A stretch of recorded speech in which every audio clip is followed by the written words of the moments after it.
Welcome back, everyone. It's time for another Universe Sandbox. Today, we're going to see what's going to happen to the Earth and the rest of the solar system when the Sun enters its red giant phase about 4.5 billion years from now.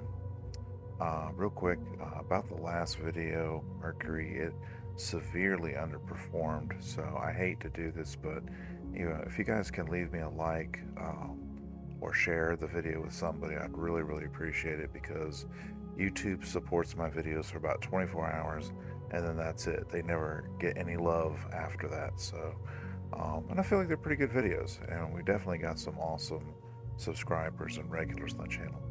Um, so yeah, so obviously we've got a pretty standard solar system. I'm turning on orbits so that we can clearly see where the planets are in relationship to the sun. And of course, many of you already know that the sun's going to get extremely large. Now, real quick, this is the current habitable zone. If you look at it, you can see obviously Mercury is way too close to the sun, even inside the red there. Venus as well, but everything in the green, which would be Earth and Mars, is in pretty good shape. So Earth being on like the inside of the habitable zone, and Mars being on the outer part of the habitable zone. Okay. So what we're going to have to do, we're going to have to increase the sun's radius dramatically, obviously, because when the sun starts to use up, well, I'll say it doesn't use up all its hydrogen. That's actually a misconception. When the sun dies, it's going to shed half of its hydrogen out to the cosmos. So it doesn't exactly run out of fuel.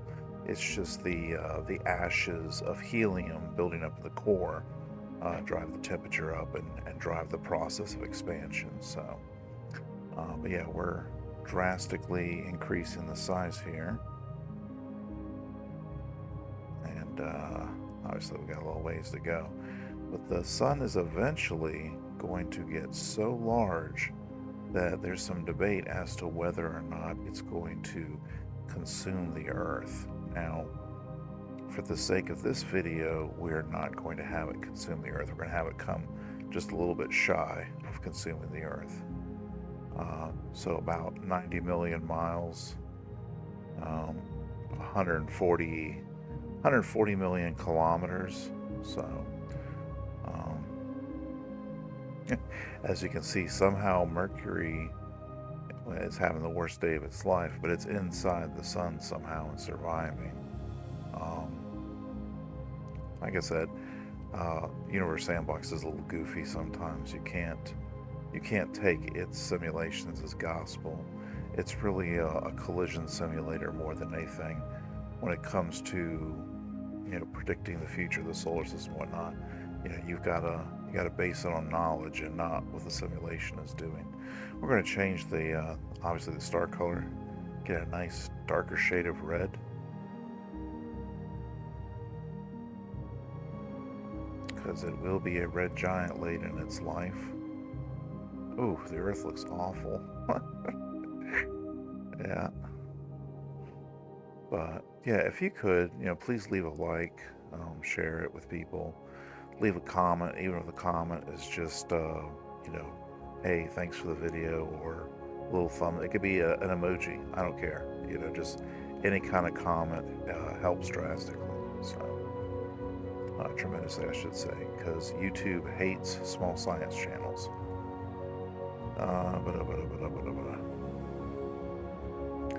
Okay, I'm having a little trouble with the window here.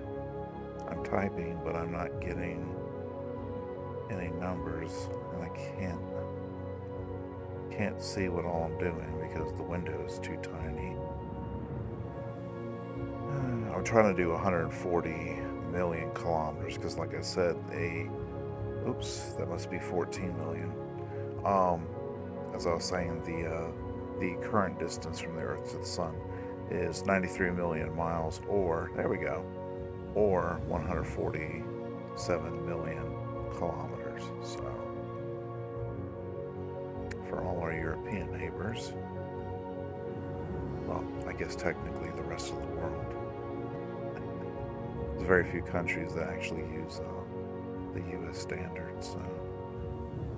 I find myself using both, honestly. That's why I do my best to incorporate both in my videos, miles and kilometers, metric and US. So, but yeah, it's going to be some bad days for the Earth. Even if it does survive, it's going to be far, far closer to the surface of the sun than Mercury currently is. The sun's just going to be incredibly large. Now, it's not going to be, of course, as thick as it is today, and it's not very thick now. Its average density is actually quite low, so it's not going to gain any mass.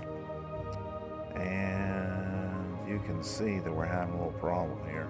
The Earth is drastically cooling. It looks like the sun might be, either the sun's shrinking.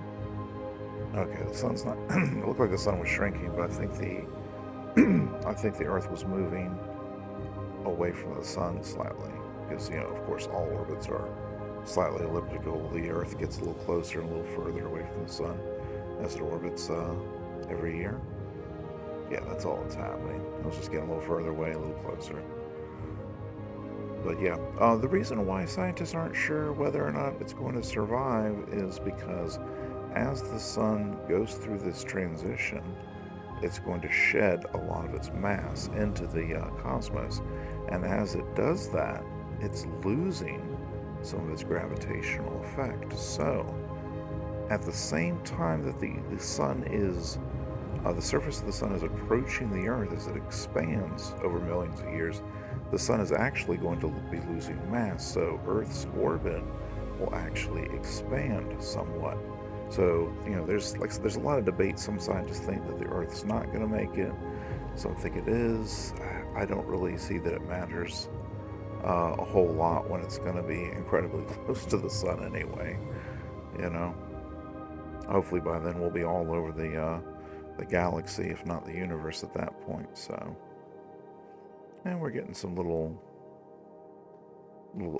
solar flare effects. That's what those little bursts of light are coming off the sun.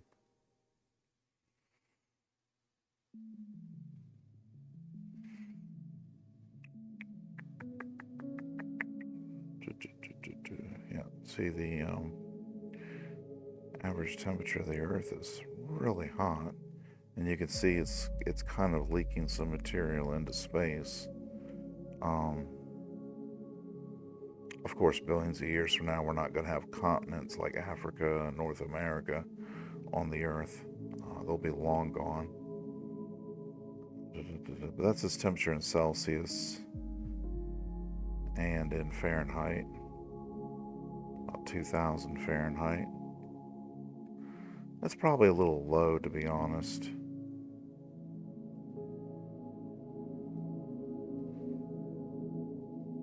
Let's see.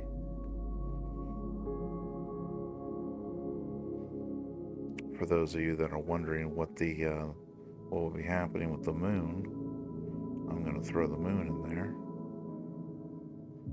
I'm not sure Earth can hold on to it. Well, I guess it should, because the density of the sun is going to drop dramatically. If the sun had the same mass, obviously, and was this close to the Earth, there's no chance that the moon would stay in orbit around the Earth. But because its density is so low, oh wow, it's turning our moon into a comet. Like literally, look at that. It's losing a lot of material.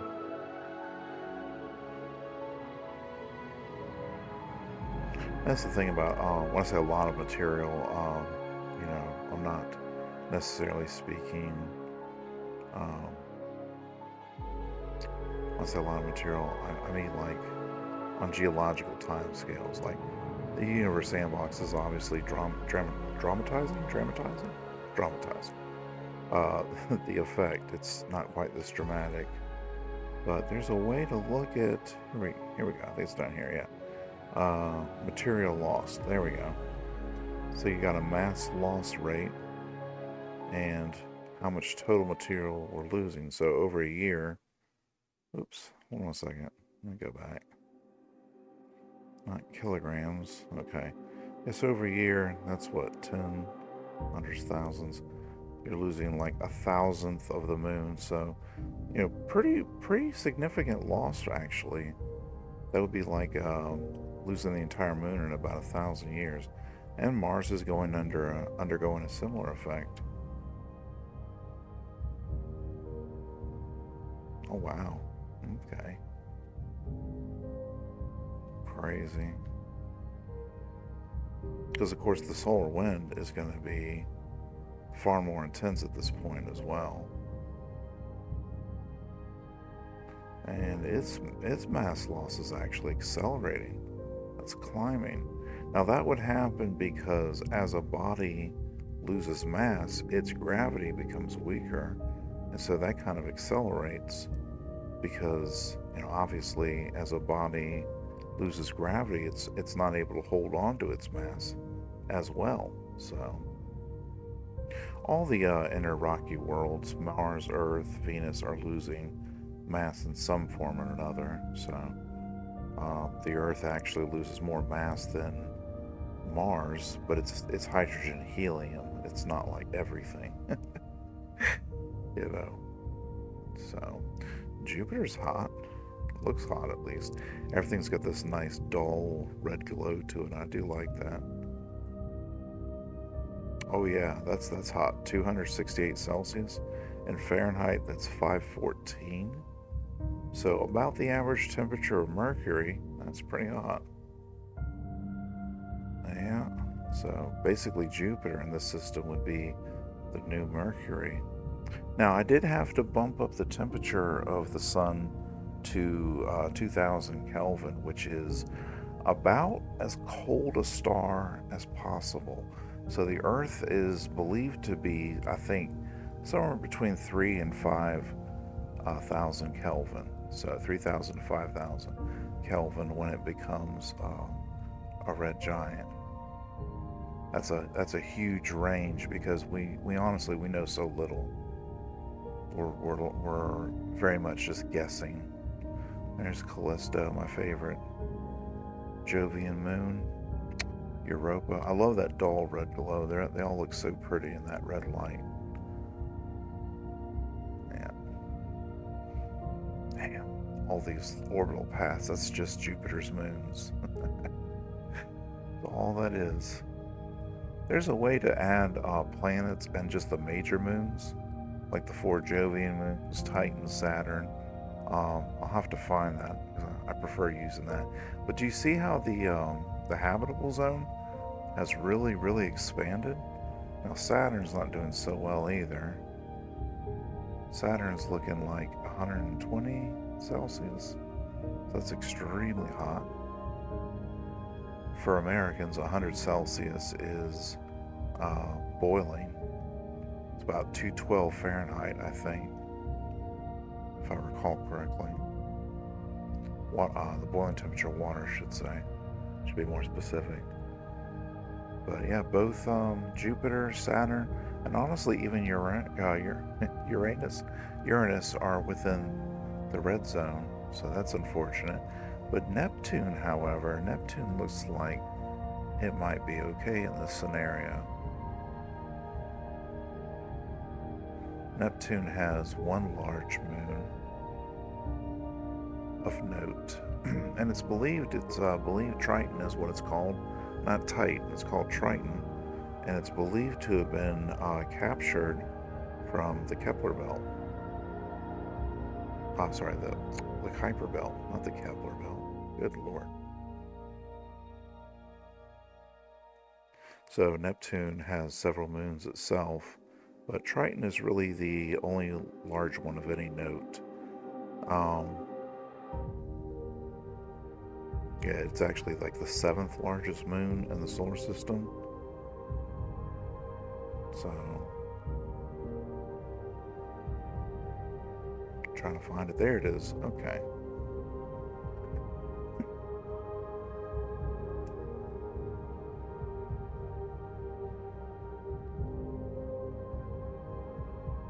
It's actually a very pretty moon. It's kind of hard to see in this red light, but you can still see it clearly in the little window in the top right corner. Its temperature is... That is not correct. Nope. That is not right.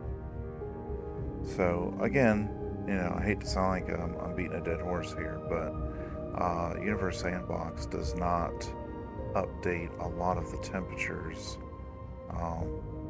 It does pretty well with Earth, Moon, Mars, but a lot of the quote unquote more minor moons, it does not update regularly. So, because if it's in the habitable zone, it would be nowhere near that cool. So.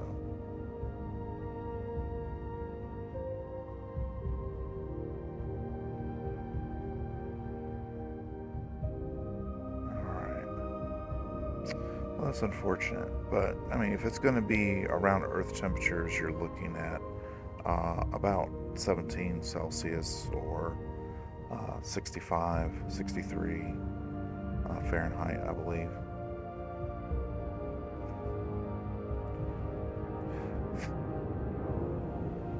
Let's see. I'm trying to find out how far Pluto is away from the sun. I'm on my phone right now. So just bear with me a second, because I'm curious if Pluto would be in the habitable zone as well. So I find it fascinating that the habitable zones of these large stars stretch for literally billions of miles, whereas Earth's habitable zone only goes from Venus to Mars, really, which is roughly maybe 100 million, 150 million miles or so.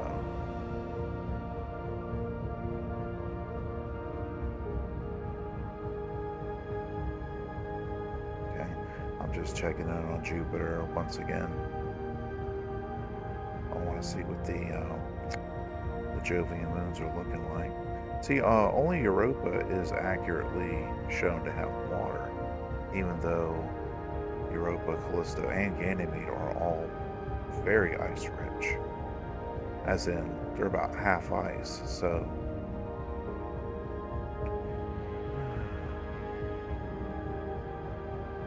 See, it's got a little comet effect going on, too. Obviously, all these moons are too small to hold on to their mass while the sun is stripping it.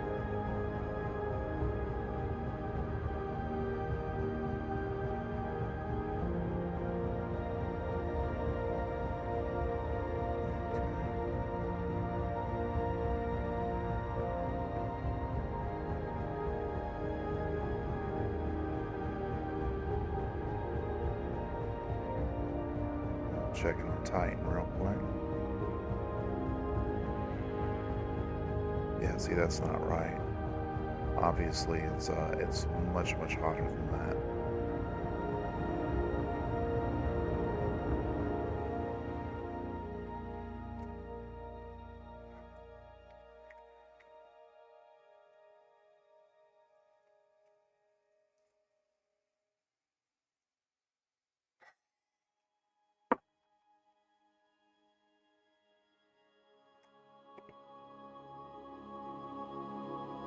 Okay, let's see, where were we?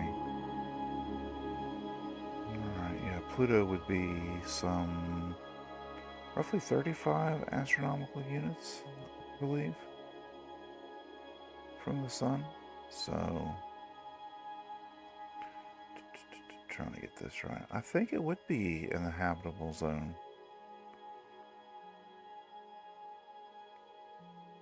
I'll probably have to fine tune this. Let's see. I'm sorry, it's not 35. It's just shy of 40. It's 39.5 astronomical units. For those that don't know, an astronomical unit is just the distance between the Earth and the Sun. So obviously that would mean that Pluto is about 40 times further away from the Sun than the Earth is.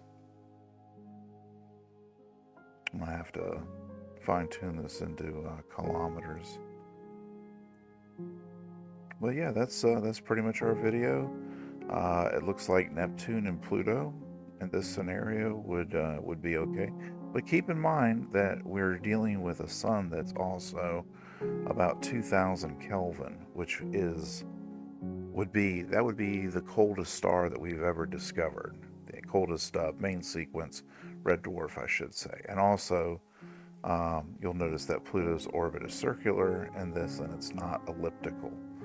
I could stretch it out, make it elliptical, but the important thing is it's going to at least be in the habitable zone for some of its journey. So, but yeah, like I said, in this scenario, Pluto and Neptune survive. We could move to Triton, hopefully, maybe even Pluto. And yeah, so I hope you enjoyed the video. If you wouldn't mind, please leave it a like and share it with others. And I think the next video I would like to examine what's going to happen to the solar system and the sun after it cools. In other words, if the Earth survives, could we move it closer to the sun as a white dwarf? So, because after the red giant phase, the sun's going to become a white dwarf, and yeah, it's going to be about the size of the Earth, but much, much colder. So we'd have to be much, much closer to stay warm. So, be sure to check back for that video, and thank you for watching. I really appreciate it.